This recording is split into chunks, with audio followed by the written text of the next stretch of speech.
conhecer o Senhor primeiro e depois ela obrigou a gente a conhecer o Senhor, né? Não teve muito esse negócio de...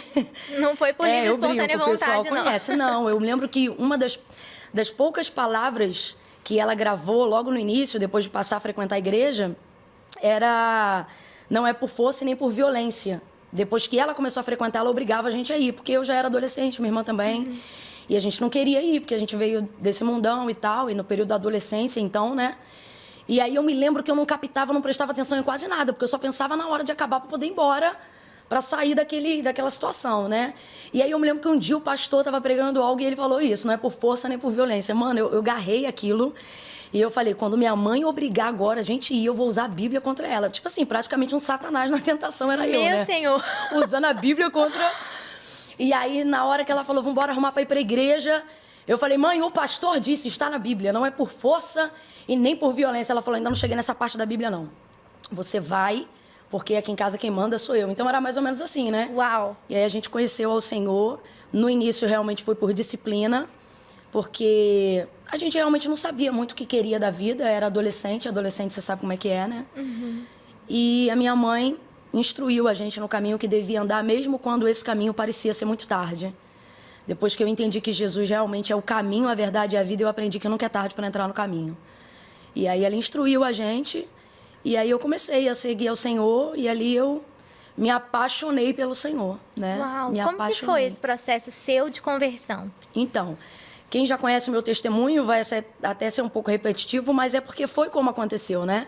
Como eu disse, minha mãe foi primeiro e ela impelia a gente ir, a gente não queria, mas ela impelia com disciplina, autoridade dentro de casa. Nunca, independente do cristianismo ter acessado antes, a minha mãe ela sempre tinha um conjunto de regras e normas. Por exemplo, não xingar palavrão sobre hipótese nenhuma, né? Mesmo sendo bem do mundão e tal. Então ela tinha isso. E aí ela adotou esse mesmo nível de disciplina quando compreendeu que o melhor caminho era servir a Deus. E aí então a gente ia muito obrigado. Então era difícil ter uma ação do Espírito Santo num ambiente onde você se sente obrigado, mas não há nada que possa contra a intercessão, né? Poder da intercessão. Eu me lembro, ao falar disso, da Cananeia, Mateus capítulo 15, verso 21 em diante, que dizia para Jesus, mesmo quando ele não lhe respondia palavra alguma, ela dizia: filho de Davi, tem misericórdia de mim, que minha filha está miseravelmente endemoniada. E é interessante porque ela não dizia: tem misericórdia da minha filha. Ela dizia: tem misericórdia de mim. Então eu creio que tanto eu quanto minhas irmãs, o Senhor alcançou mediante a intercessão da minha mãe. Disciplina de um lado e intercessão do outro. Eu creio que no fundo ela também não dizia apenas: tem misericórdia delas, mas o clamor dela era: tem misericórdia de mim, né, para que a minha casa te sirva. E aí, num belo dia, num culto, e esse culto, ele caía num dia que era o mesmo dia que ia ter um evento especial na praça onde tinha o baile que eu frequentava. Então, nesse dia, eu já fui pro culto, depois de muita discussão dentro de casa, com a roupa do baile. Meu Senhor! Então, pensa na roupa. Eu fui pro culto com a roupa do baile. Santo porque Deus. eu dizia assim: quando o culto acabar, eu vou pro baile. Porque o caminho de volta para casa passava bem na praça onde ficava o baile.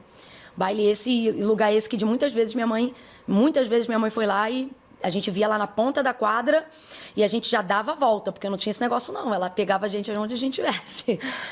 E aí eu fui com essa roupa depois de muita discussão, fui depois, então ela não me viu, eu falei que ia e fui, mas fui com a roupa do baile.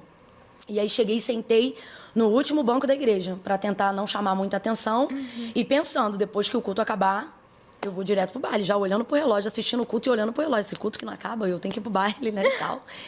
E foi um culto, assim, lembrando que, apesar de hoje, né, ter muito envolvimento, né, ser conhecida como uma pregadora pentecostal, eu entreguei minha vida para Cristo numa igreja extremamente tradicional, que é a primeira igreja batista da Posse, que está lá até hoje. Uau. E era bem tradicional mesmo, aquele culto, assim, aquela liturgia bem tradicional, e o Senhor realmente presente.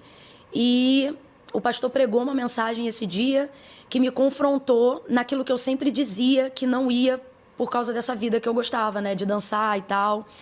E aí, toda vez na hora do convite eu não ia, porque eu dizia assim: eu não posso ficar lá e ficar cá. Então, assim, eu dizia assim: no dia que eu me consertar, eu vou. No dia que eu me consertar, eu vou. E eu achava que eu tinha, porque realmente o estilo que eu vestia, o tipo de vida que eu levava, não combinava com aquele ambiente. Então eu pensava: não é correto isso. E eu falei, não dá, mas nesse dia, à medida que eu dizia assim, não dá para ir do jeito que eu tô, o pastor pregando, ele dizia assim, porque Jesus disse, vem como você está, vinde a mim todos vós que estáis cansados, sobrecarregados, né, oprimidos e tal, e eu vos aliviarei.